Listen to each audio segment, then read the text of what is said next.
Sawalha.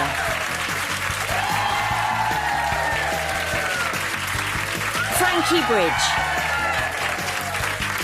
And Judy Love.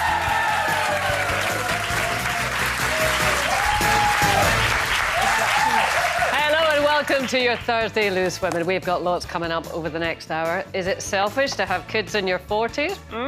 As radio presenter Rachel Burden admits that she thought it was after having a baby at 41. I can beat that. We're asking if it's ever possible to escape feeling like a guilty mum. At 1 o'clock, racing driver Nicholas Hamilton tells us about becoming the first British disabled athlete to compete in the sport and why he chose to stop using his wheelchair as a teenager, and how older brother Lewis has been his biggest supporter. Plus, what would you do if your husband vanished out of the blue? I love the way the audience is cheering. We'll be revealing the extraordinary story of one woman who experienced just that, plus how she managed to find him. And we'll be revealing if we would do the same. I think we can safely say, Judy, the audience wouldn't be looking very hard, would they? But first, we're looking at the hairstyles here. And Nadia looking very different. And Kaye Judy... can't stop bursting out laughing every time she looks. I know, it's strange, isn't it? But it is official. Plaits are back. Yeah. Did you? I don't know if you knew they'd left. Judy's stunning. Yeah, I'm not being funny, but being a black woman, plaits never went anywhere for me.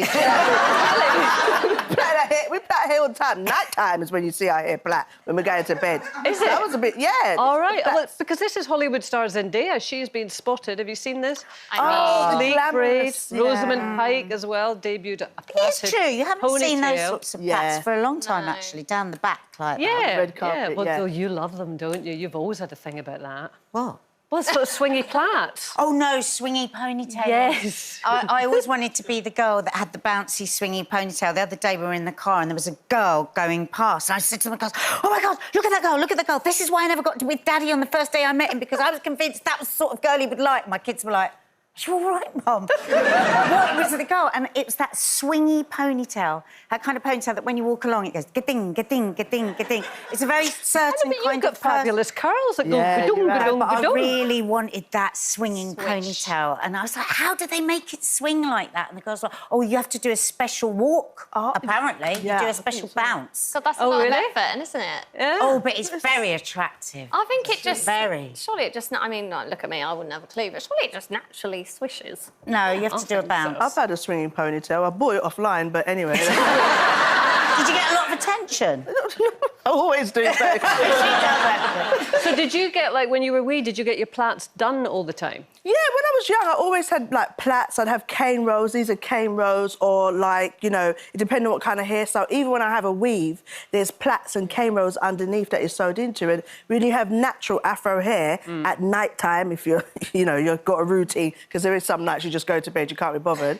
But most nights I will plait my hair, like, into 4 plaits or into little bantu knots. Yeah. And put a headscarf on. So hearing that, I was like, oh, plaits always around, but in that glamorous way, regards to like on the red carpet and stuff like that, and ponytails. I used to do like slick ponytail with a long hair plait at the back. Yeah, I see what you mean. Have you done that long plait down that way? Yeah, there was a time, I think, in the 90s, everyone was doing, like, the long plaits. Yeah, that Sade look. Yeah. I was convinced I was the image of Sade.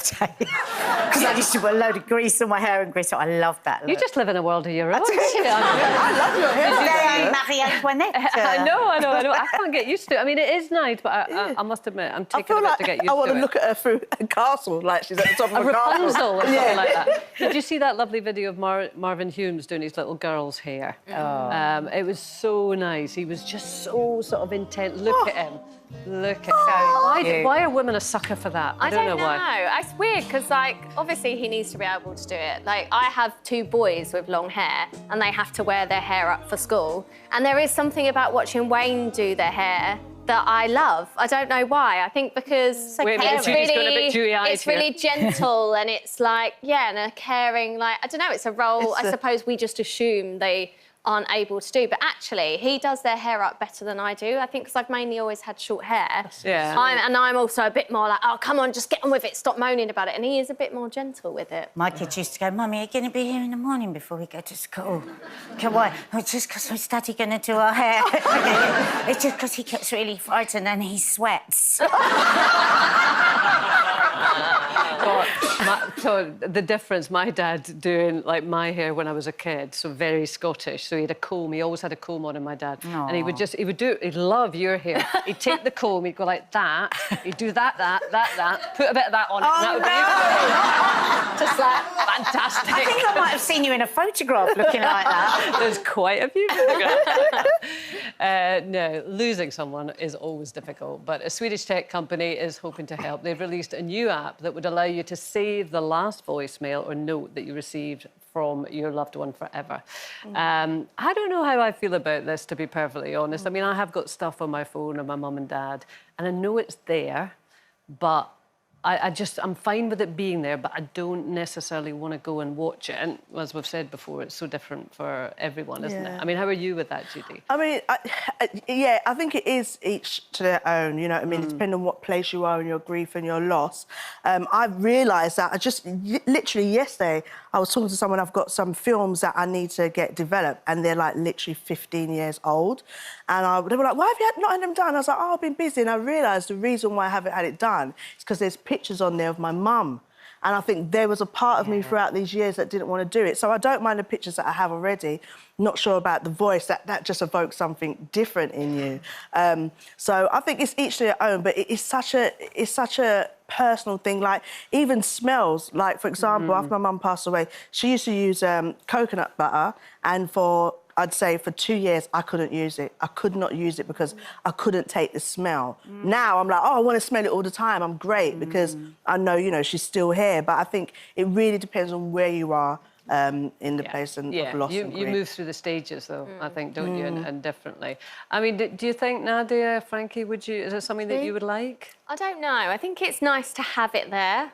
I feel like we have lots of different things, don't we, now? We have videos and pictures and stuff like that. Like, I've found with my grandparents, I know the pictures are there, but I don't think I seek out to go and look at them. And I don't have them up in my house, but I like to know they're there. So maybe with the voice note thing, because you do hear people say, I've forgotten what they sound like. And that often makes people really sad. Or it might be good for someone who's lost a parent when they were really young, and they'll never remember them. So it'd be good to have that. I don't know, but I think, like you say, just But the thing is, future generations are going to have all of that. I mean, it's just there because of the way that we live our lives now with digital technology. I mean, if your kids want to see you in your pants, Nadia, it's not going to be difficult. Because they don't look at anything I do. And, like, just like our podcast, Mark and I, where we talk about everything about a relationship. He goes, do you think they'll listen to it when we're dead? I went, yeah, probably, eventually. They'll go over. Do you actually have that conversation? Yeah, oh, yeah, of course we do. We talk about death all the time, Mark and I. He always says, what bits will they look at? Is there anything we should take out before we die? You know, all this sort of stuff. But we're both Scorpios. We're very, like, death-orientated. But I have actually... Never dated a Scorpio, we never have a single day where we don't talk about dying. How lovely. Really? Yeah, it's just very good. I mean, like with my mum... You never failed to teach me something new about you. A couple of years ago, we played Cards of Humanity with my mum. I don't know if anyone knows that game. You have to say pure filth. It's, like, terrible things. And my mum played it with us, and it was just so funny, this, like, 85, 86-year-old... Oh, well, and then reading... I can't even say the words, reading out the words. And I was clearing out my phone recently, and I looked at them and I thought, do you know what? I think I'll love these when my mum's gone. Because it was, like, quintessentially my mum. Very, very like this, but very funny. It's funny, because I've got one on my phone of my mum. This is bizarre. Remember we did this stupid party game that you put an after eight on your forehead and you've got to shake it down and see if you can get it into your mouth. And we used to do that, didn't we? You and I were at my mum's house and we made her do it. Oh, we did? So I have it on my phone. I know that I have this silly video of my mum shaking an after eight into her mouth, which she did do, by the way. But I don't want to watch it. But I know it's there, and it is quite nice to I reckon if you didn't have it on video, you'd say, I wish I'd videoed that. But you've got it. I like photographs. Because, to be honest, I've accepted that my mum and dad have gone. And I don't want to get it mixed up. I like looking at photographs. I like having my memories. I like having the feeling of it. But I don't personally want to get it confused. But I think younger generations will be different because, They have everything. because it's there, isn't it? It's just there. Still to come. Disabled racing driver Nicholas Hamilton joins us to tell us why following his passion feels like a dream come true, and having brother Lewis as his biggest fan. And as radio presenter Rachel Burden admitted she arrogantly, in her words, assumed that a fourth pregnancy would be fine in her 40s. We're asking, is it fair to call women selfish for having a baby later in life? We'll see you soon.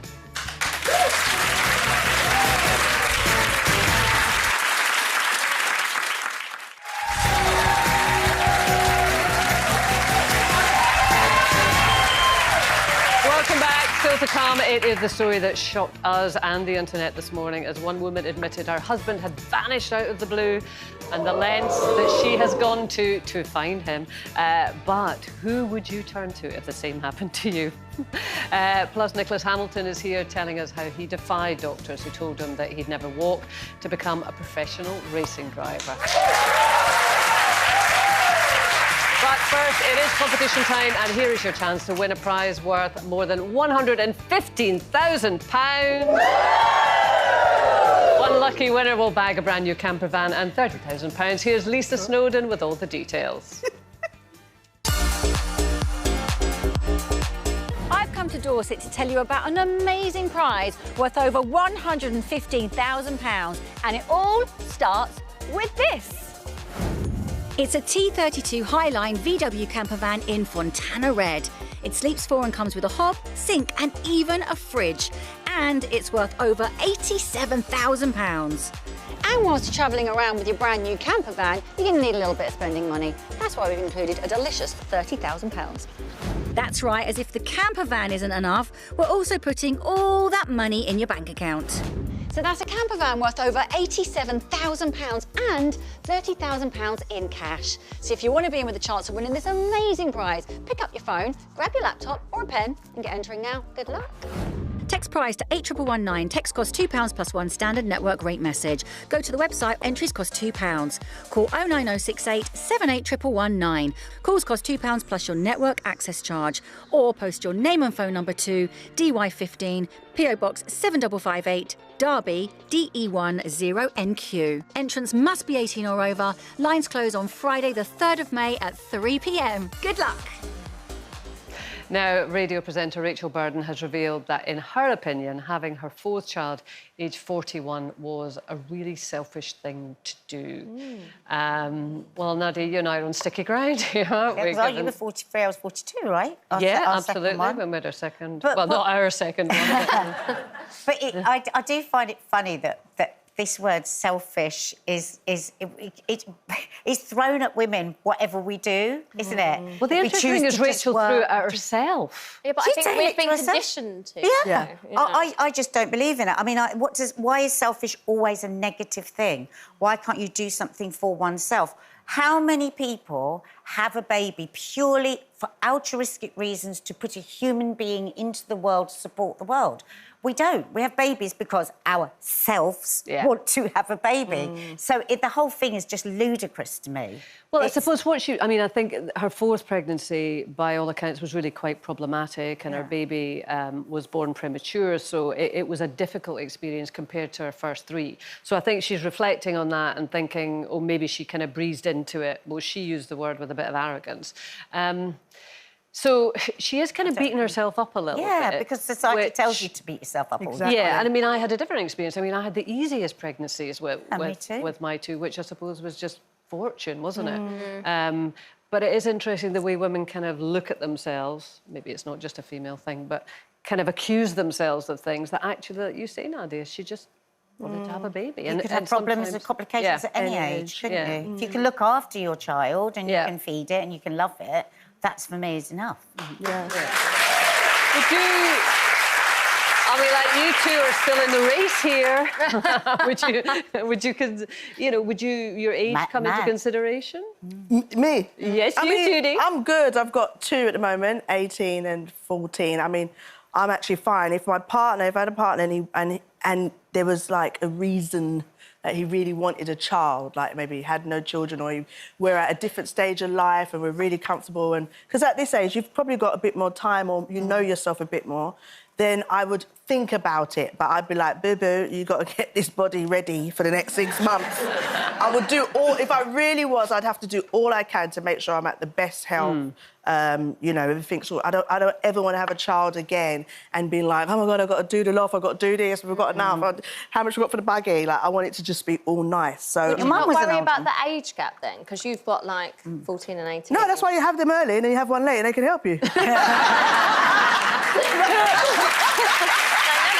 But is that selfish? Not for me. It's no, I mean, because your kids are going to grow up and you're going to have grandchildren and all the rest of it. With that, you can give them back. But no, I think it probably doesn't play on my mind. Hearing her say at 40 or 41 was selfish, that doesn't even sit in my mind because my mum had me at 48. You know? 48? Yeah, 48. My dad was 53. I was like, go, Daddy, right? Are you suggesting people at 53 don't have sex anymore? I'm not, but I'm just saying, like, for both of my parents, it was definitely a shock. My mum thought she was going through the menopause. They took a blood test and then, hello, I appeared. And at the same time, she should have called you ovary. Exactly. At the same time, she probably... You know, I remember having a conversation where she had some people that, you know, kind of would stop talking to her and said it was embarrassing, it wasn't great, da-da-da-da. And then she had good friends, you know, like my Auntie Vi, that supported her all the way through it. So people judged her. They judge you, and either way, you'd be called selfish if you do, if you don't. So I'm so blessed that I had a mum at 48. And if you're in a place where you feel content and happy and supported, then do so, you know. I think you just get judged either way, though. Did you... Because you were younger. Did you consciously have your kids young? Was that part of your decision-making? I wanted to be young when I had my kids, but my life is so different to so many other... Like, I started working when I was 12, so for me, I'd achieved a lot career-wise, and I knew I wanted to be a young parent. And even all my friends from home, they say, you know, I think I had Parker when I was 24, and they're like, if any of our other mates have been like, I'm pregnant, we've all been like, ugh, like, what are you going to do? Like, how do you feel about it? Whereas with me, everyone was just like, OK, cool. But I think there is a judgment there. Because they'd seen that... I think because I had to grow up a lot quicker and I had achieved things that a lot of people need or want to achieve before they start a family, you know. And I think that was just something I'd always consciously wanted to do. But I think you can be judged for having kids too young, judged for having kids too old. We judge ourselves. Judged we for feel how guilt many all you the have. time. Judged if you only have one. You can't blooming win. So I just think no wonder why she's calling herself selfish. Because we're told all the time that we should feel guilty or we should feel selfish or whatever. And I just think the minute you become a parent, not a parent, you can't win. But it's interesting also what you say, Nadia, in that selfish in this context is seen as a kind of negative term, a pejorative term that, you know, Rachel's kind of taken on herself. Is it? This is my change in the last few years. I just don't always think selfish is negative. I think sometimes we have to be selfish can also be a positive thing where you look after yourself. And you do things that you want. And we do tend to, much more women than men. You know, if I get to do, I feel guilty. If I do this, I should have been doing that. I could have been at home doing this.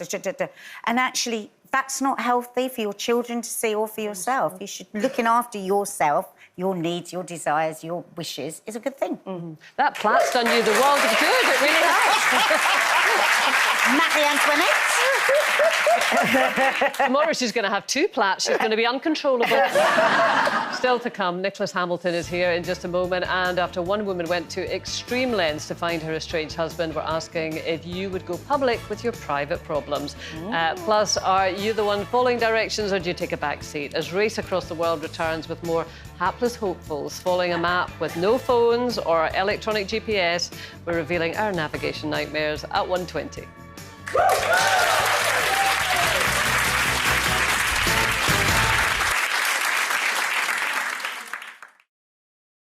Welcome to the rainforest. To celebrate World Earth Day, Loose Women is going green with a very special show. From the biggest indoor rainforest in the world. To discuss if the way that we live, love, spend and socialise can help save the planet. Coming soon on Loose Women.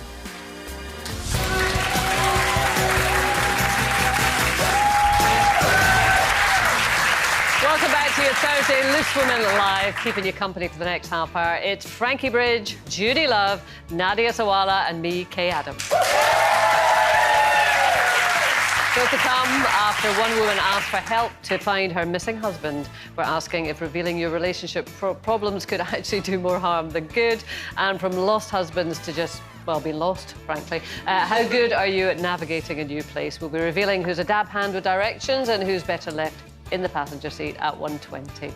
Now, our guest today is no stranger to exceeding expectations. Born with cerebral palsy, Nicholas Hamilton wasn't going to let anything stop him from following his older brother Lewis into motorsport.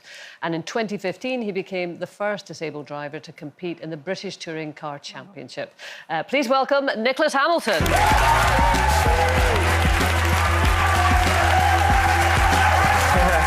Hello.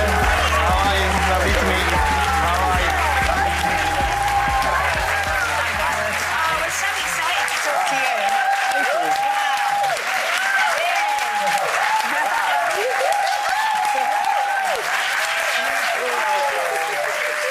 Well, you're a popular guy. Well, I mean, given that reception, your book is perfectly named now that I have your attention, because you've certainly got our audience's attention. But I believe you were reluctant to write this book initially. Why was that? I didn't think I deserved almost to write a book. I didn't feel like I'd achieved enough to write a book. I always thought people that write books are people that have like completed their rags to riches story almost. They've got, you know, millions of pounds or whatever it was, and I didn't think my voice was valuable enough, but I'm really, really surprised on how it's come out. It's been like a therapy session, and I'm so proud of it. Really, I just want to help people through my life experiences, disabled people, able-bodied people. And yeah, what an amazing privilege it is to actually launch my book today. So. Yeah. If you were reluctant to begin with to write it, what was it that surprised you? As you did write it. Yeah. What was the... I don't know how much wisdom came out of me. Oh, yeah. I'm really surprised. I'm actually impressed with myself as a human being. Oh, I love that. Because I really didn't know what was going to come out. I didn't really... I wasn't very confident. And obviously, when you're, you know, related to Lewis, yes, I'm his brother. Better looking, obviously. But I would actually agree with that. you're always nervous about putting things out there because you don't know how people are going to perceive it. But, you know, when I was a kid, I was really struggling for my purpose. I didn't understand why I had this disability. I just wanted to be like everybody else. And yeah, now I couldn't be prouder to be a disabled person. And I just want to use what I've been through to help other people, because my book isn't just for disabled people. I'm just a human. I'm a human as well, and everybody struggles with, you know, up and down moments. And what I was reading as well, the book is also for parents as well, because you dedicated this to your parents, did you? Yes. Yeah, my parents are absolutely incredible. My mother is my absolute everything. Without my mum, I wouldn't be here today. Oh. So please give my mum is in the audience. I want everyone to give my mum a round of applause. She's just absolutely incredible, honestly. And without my mum, I don't know what I would do. She's like my heart and soul. So thank you for everything. So, Nicholas, what was your journey to top-level motor racing? Because it is a fiercely competitive sport. Yeah, absolutely. I mean, you know, I was born 2 months premature, diagnosed with spastic diplegia, with form of cerebral palsy. My parents never wrapped me up in cotton wool. They just let me get on with things. And, you know, I had to overcome my condition initially. And initially that was to become normal. I wanted to be a normal person. I didn't want to be treated any differently. I got bullied at school. And then a period of my time, like at 16 years old, I decided I need to actually get out of my wheelchair. I was in a wheelchair for 5 years. What actually pushed you to decide to get out of your wheelchair? Was there actual event that took that moment? Yeah, it was a real turning point. We were actually going away with Lewis. We were at an airport checking in for a flight. And this lady, she didn't look at me. She just looked at my mum. She said, Mrs. Hamilton, does your son require assistance? Can he do this? Can he do that? And I've been in my wheelchair for like 5 years, so I was ripped. I was buff. I felt it when you came out. I looked sexy, you know?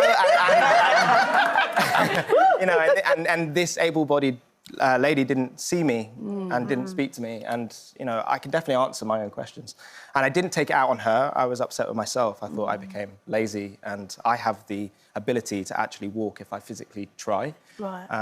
And so I thought, right, I'm not gonna do it. I didn't tell my mum about it. I just decided to start walking, try and walk, and I haven't been in my wheelchair for 16 years. Oh. But that must have been...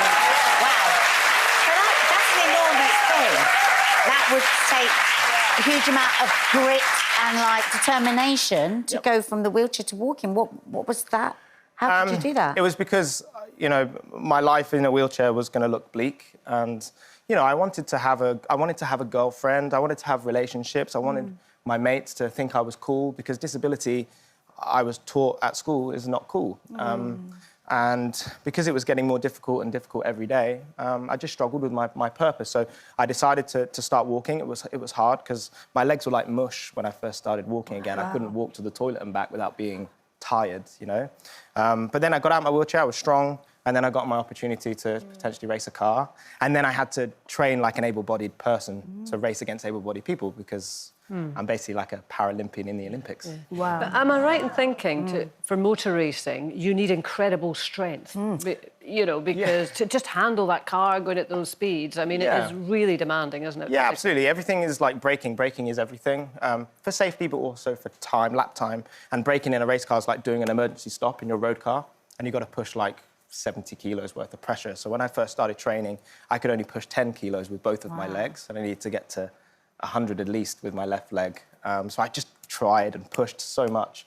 3 hours a day I was in the gym for 2 months, and, you know, my pelvis was coming out of line, and my spine had scoliosis, and so I was popping ribs and stuff. But I knew it was a chance to change my life. I love you said that so just popping ribs. I mean, Mum, how proud of you are you? I think I need to re-incite my gym.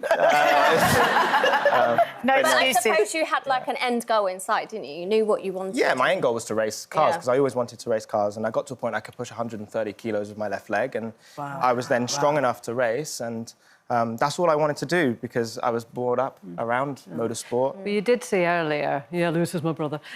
How is that? Is it a bit of a kind of double-edged sword? Absolutely. I mean, first of all, I'm Lewis's biggest fan, always will be. He's got millions and millions of fans saying they're his biggest fan, but no one's a bigger fan than me. But it also is hard because, you know, I am my own person, I have my own story, and Lewis is just as much Nick Hamilton's brother than Nick is Lewis Hamilton's brother. And I believe he sometimes kind of turns up incognito at your races to watch, doesn't he? Yeah, I mean, he came to, you know, the most amazing day of my life so far, and that was Donington Park last year, where I achieved 6th place in a BTCC race in front of him, in front of my family. So I don't know much about racing. Is that like a really... It's a big deal. Big race? Is that the technical term? Because this is you're in able-bodied races. Absolutely. You're not, Yeah, so the British Touring Car Championships is the pinnacle of British motorsport. Yeah. You can't go any higher in the UK. I'm the only disabled athlete in the field. You know, and really, you think about it, my mum, you know, had me, you know, at 4 pound 4, 2 months premature, and we've gone from wheelchair to bullies to racing cars to creating history in the sport and inspiring as many people as we can, and that's what I want to do with this book. It's so funny because right at the beginning of this, when Kaye said that you've been reluctant to write the book, and you said, well, because I feel like people should write books when they've gone rags to riches, and it's like, what else? I mean, it's a totally extraordinary story, and it's that is the greatest riches, really, isn't it? What you've achieved. Are there still things that you're striving for within the...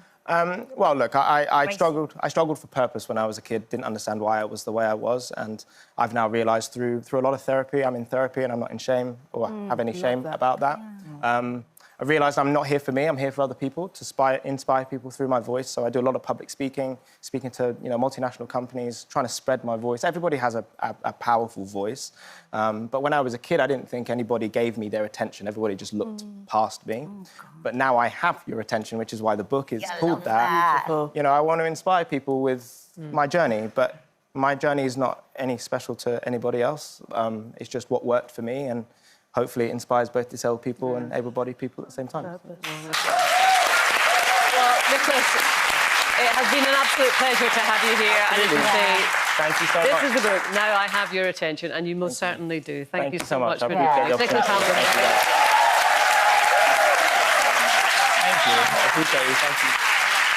Still to come, we are talking lost husbands and navigation nightmares. See you soon.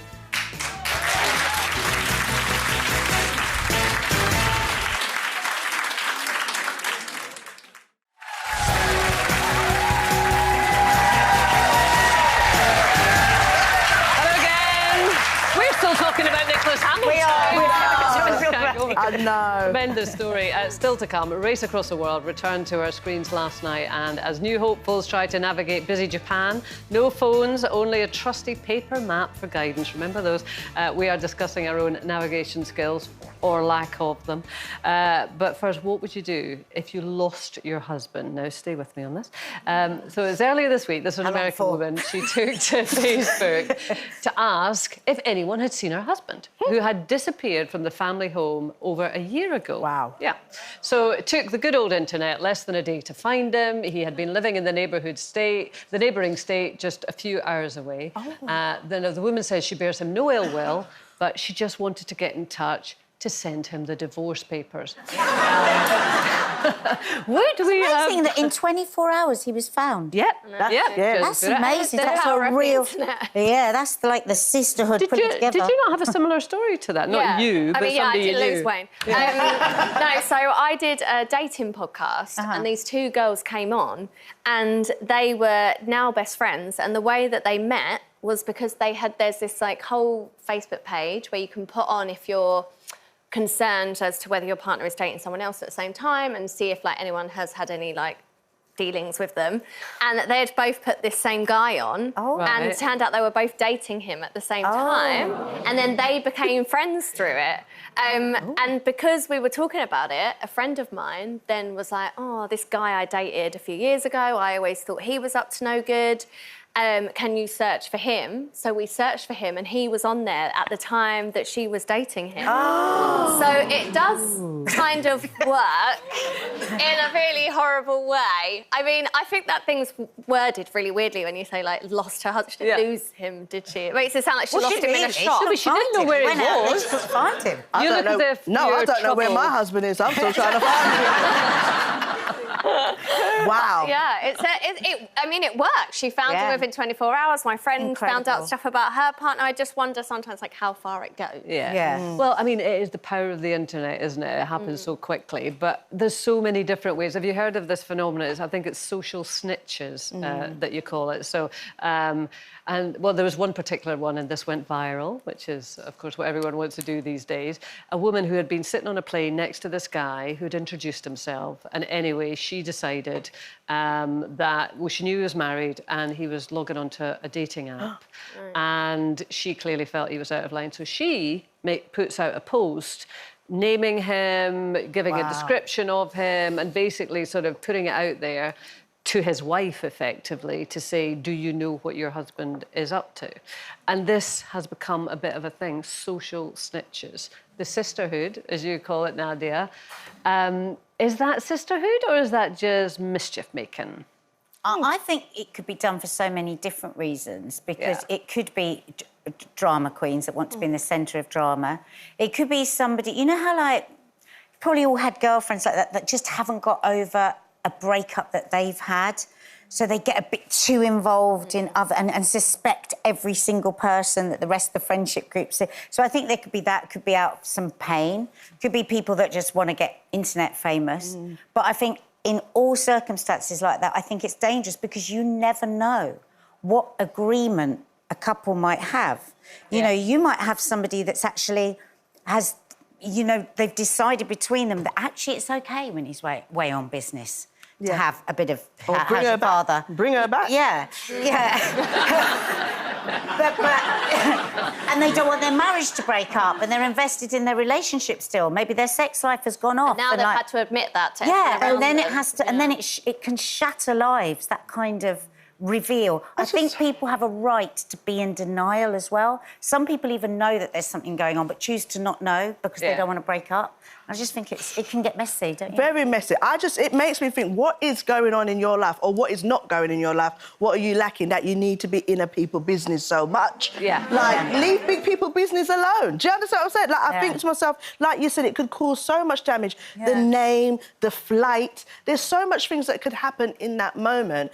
And I think it's just getting all out of hand, putting out all your business out there. There's some things that should be left at home. There's some things that you don't need to be involved in. It's not your close brethren, and even if it was, you'd have to take time how you're going to have this conversation with them. This is people's lives we're dealing with. This is not just internet, it's people's lives. I was just thinking, what was the old-fashioned way of the system where we didn't have this, and if you suspected somebody was a bit of a rotter, what would we do? Say nothing. I think they used to put up and... Can we say shut up? Oh, I've said it. Yeah. Sorry. They used to put up and keep quiet. Like, that's what... I mean, the thing is, it's good old-fashioned gossip, isn't it? And we've been doing it since the beginning of time. Yeah. But now we have... Your mates about it. Yeah, no, I agree. But now we have this technological means to put sort of backyard gossip out to the whole world. Yeah. We love it. And Look at the audience. When we start to talk about it, they would go, ooh, as we did too. Yeah. I mean, I was once in the position of witnessing something that a friend's partner had done that was, you know, probably, I thought, oh, gosh, if only they knew.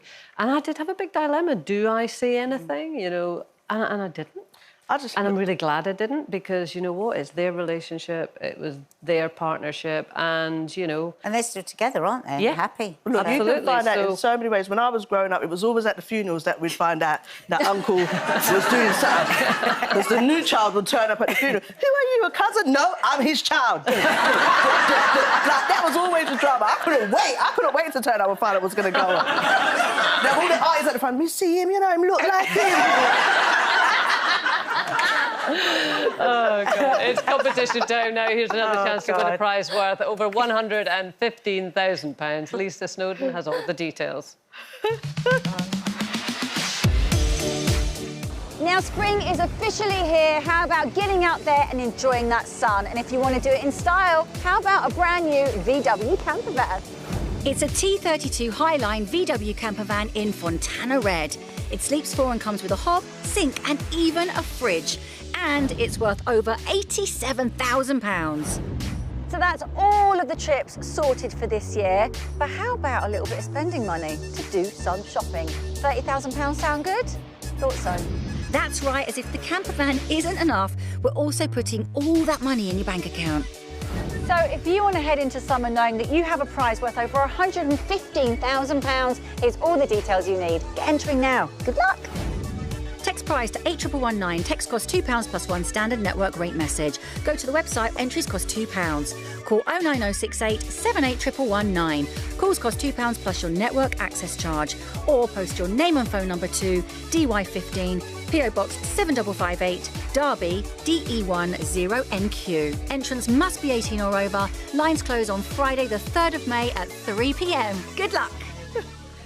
Now, last night, Race Across the World returned to our screens, where couples are tasked with crossing the globe without the use of credit cards, the internet or their phones. And some of the contestants got into quite a bit of bother. Fuji Mountain. Yes. Bus terminal. Bus terminal. OK, thank you so much. That's really helpful. What's the map? You've got it. No, you don't. Alf, you had it in your hand outside. 3 days into our venture through Japan, and we don't have a map. Not ideal at all. Yeah, that is quite annoying, I'll be honest, but we're just going to have to find maps. Try and trace maps into here. I think we're here. It's not to scale. How many thumbs? I'm extremely scatty. For God's sake.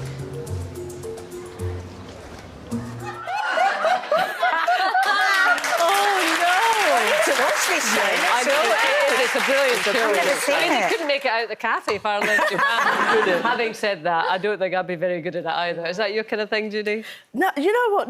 It's not really, but I went on holiday with my friend at St Lucia, and, you know, when you go on holiday, you don't know what people's like, and just I'm quite relaxed when I go on the beach.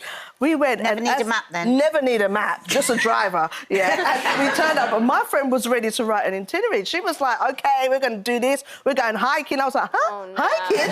And, you know, she was saying all these different things that we was going to do, and I was like... Itinerary's bad enough. Babes, honestly, I was like, oh, gosh, this sounds really not relaxing. The only thing we didn't do was hiking, and I can honestly say I'm so grateful because, in fact, I did my holidays so much different than I usually. We had a couple of days on the beach, but all the other days we travelled, we stayed in loads of hotels, we went to different things that I probably wouldn't have done myself if I hadn't gone with her. So it changed. Lying next to the bar. And the only map I need in direction is where's the cocktails? Is it left or is it right? Where's the desserts? Yeah. Into the buffet. Right. But it was great. So I think, you change your way depending on who you go to, and there's nothing wrong with exploring new things. Who's the organised one in your relationship, Frankie? Oh, gosh, I love how you look at it. It's not me, is it? Let's be honest. No, I would have thought you'd be... No. You're always, like, got your nails all done and you always... Nails on holiday? Yeah. Because I think of when people are, like, very well kept, I see them as an totally organised No, that's because we've got time to do those things. We're not doing the important things. Yeah. No, I'm not very organised. Like, also, I think for Wayne and I, we grew up from quite a young age working. So, you go to an airport, you'd follow the person that was in charge. So I remember the first time him and I went to the airport, we were both kind of just aimlessly following each other. And I was like, well, someone else normally holds the passports and tells me where to go. And he was like, yeah, well, someone normally does that for me. So we were both a bit like, OK. So I think where I've become a parent, I am the one that has the passports and kind of knows where to go. But I think, because my dad's a black cab driver, I have quite a good sense of direction because he's like always instilled that in us, and I've realised that more with the people I work with, where we'll be out and about in London or whatever, and they have no sense of direction. Like, you'll go somewhere and they've forgotten it in an instant, and that blows my mind. That's me. Give me a map, I don't know. If I'm going along a high street and I come out of a shop, I'm going to go back the way I came for about 10 minutes before I realise I'm going back the way that my sister is so itinerary. Well, listen, hopefully you'll be able to find your way back here tomorrow, because that is where you're going to be. That is it for today. Tomorrow, comedian Babatunde Aleshi will be here for some Friday fun. Until then, well, we'll see you soon tomorrow.